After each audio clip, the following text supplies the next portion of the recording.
Assalamualaikum warahmatullahi wabarakatuh. Bismillahirrahmanirrahim. Alhamdulillahi rabbil alamin. Wassalatu wassalamu ala asyrafil anbiya'i wal mursalin Sayyidina umulana Muhammadin wa ala alihi wa sahbihi ajma'in, amma ba'd. Saudara-saudara yang saya hormati, pemirsa yang dimuliakan Allah, saya berharap mudah-mudahan saudara semuanya selalu dalam keadaan sehat walafiat, panjang umur, banyak rezeki, dan dimudahkan seluruh urusannya, terjauh dari musibah dan bencana. Amin, Allahumma amin.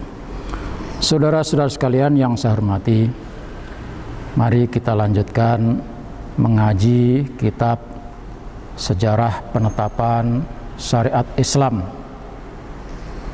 Tempo hari saya sudah berbicara dan kita sudah mengaji pada penetapan syariat di zaman para sahabat Rasulullah Sallallahu Alaihi Wasallam.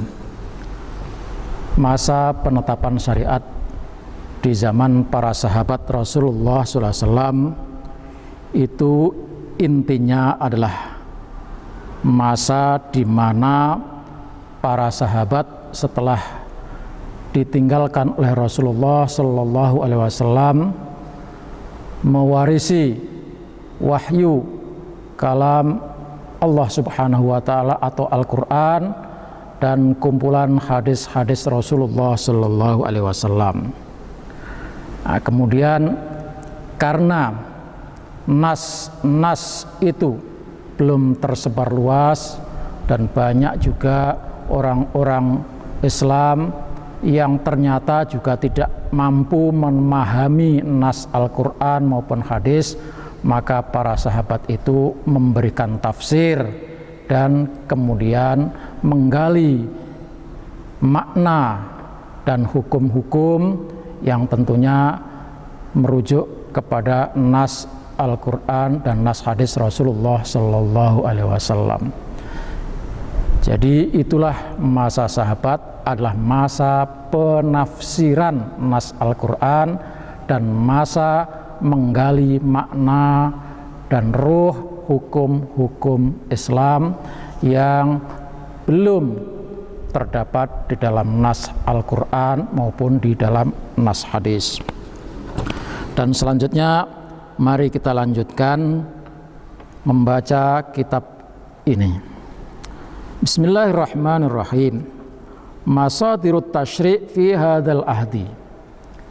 Sumber-sumber penetapan syariat di masa sahabat Rasulullah Sallallahu Alaihi Wasallam. Kanat masadirut tasyri'i fi hadzal ahdi salasatun. Sumber penetapan syariat di zaman para sahabat itu ada tiga. Sumbernya ada tiga. Apa saja itu? Yang pertama Al-Quran, yang kedua As-Sunnah, yang ketiga Ijtihadus Sahabah.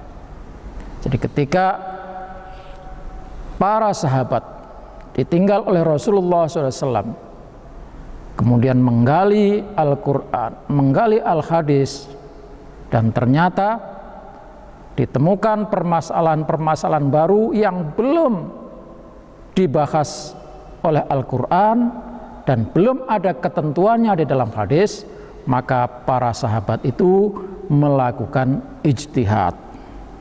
Jadi sumber hukum di zaman sahabat, dari periode sahabat itu dihitung dari wafatnya Rasulullah Sallallahu Alaihi Wasallam sampai pada akhir abad 1, yaitu sekitar 90 sampai 100 tahun Hijriah. Nah, sumber hukum di masa itu hanya tiga. Kalau zaman Rasulullah, sumbernya adalah Al-Quran, wahyu Allah, dan ijtihad Rasul. Di zaman sahabat, ijtihad Rasul itu yang melahirkan hadis-hadis Rasulullah SAW itu. Nah, di zaman para sahabat, sumbernya adalah Al-Quran, Al-Hadis, dan ijtihad para sahabat. Fakanat idza aradat haditsatun aw waqa'at khusumatun nadara ahlul fatya minas sahabati fi kitabillah. Apabila para sahabat itu dihadapkan pada masalah-masalah yang baru atau terjadi perbedaan, perselisihan dalam satu masalah, nadhara, maka para sahabat itu melihat, nadhara ahlul fityah, maksudnya adalah para sahabat, fi kitabillah, mereka para sahabat itu melihat, mengkaji dan kembali kepada Al-Quran atau kitab Allah. Kalau ada masalah-masalah yang muncul, maka para sahabat segera membuka Al-Quran dan melihat Al-Quran. Adakah penyelesaian, adakah hukum yang sudah menjelaskan terhadap masalah yang sedang dihadapi? Fa in wajadu fihi nasson, kalau mereka menemukan di dalam Al-Quran itu ada nas yadullu ala hukmiha, yang menunjukkan pada hukum yang sedang dihadapi itu, masalah yang sedang dihadapi itu, amdahu, maka langsung dijalankan saja. Jadi kalau ada masalah, para sahabat melihat kembali kepada Al-Quran. Kalau Al-Quran ada nas yang menjelaskan, yang menetapkan hukumnya, maka langsung diterapkan hukum itu terhadap masalah yang sedang dihadapi. Wa illam yajidu ma yadullu ala hukmiha fil Quran, apabila mereka para sahabat itu tidak menemukan apa yang menunjukkan terhadap masalah hukum yang sedang dihadapi itu fil Qur'ani, di dalam Quran, maka para sahabat kembali melihat kepada hadis. Kalau tidak melihat ada di dalam Al-Quran, maka para sahabat mencari sumber, menggali apa yang sudah disampaikan oleh Rasulullah SAW, yaitu hadis-hadis yang sudah terkumpul dan dihafal oleh para sahabat. Wa alimu anna minas sunnati ma yadullu ala hukmiha, kalau tidak menemukan dalam Al-Quran dan tahu ada di dalam sunnah yang menunjukkan masalah hukum yang sedang dihadapi itu, amdahu, maka ditetapkanlah hukum itu berdasarkan hadis Rasulullah Sallallahu Alaihi Wasallam.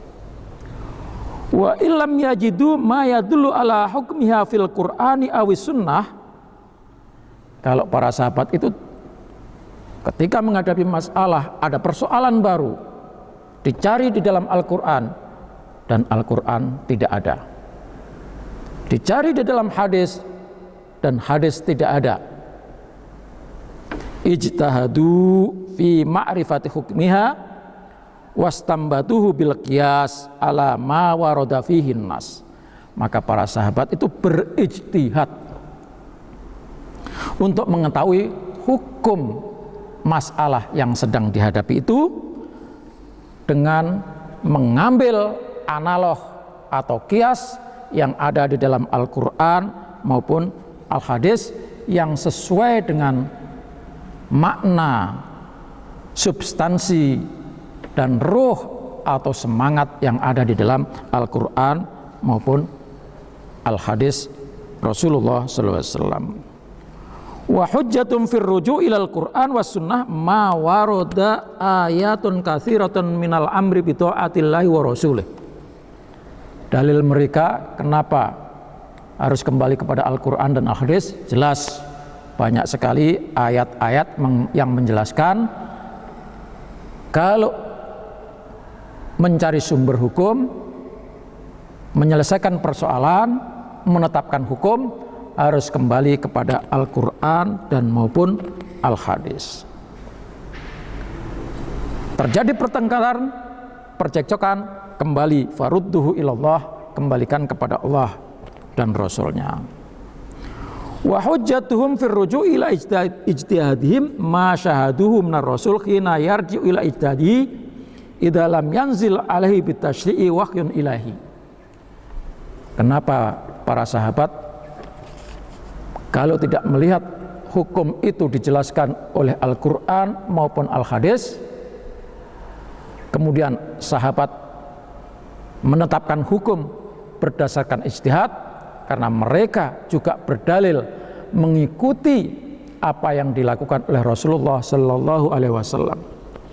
Ketika Rasulullah tidak menerima wahyu untuk menyelesaikan permasalahan, dan Rasulullah melakukan ijtihad.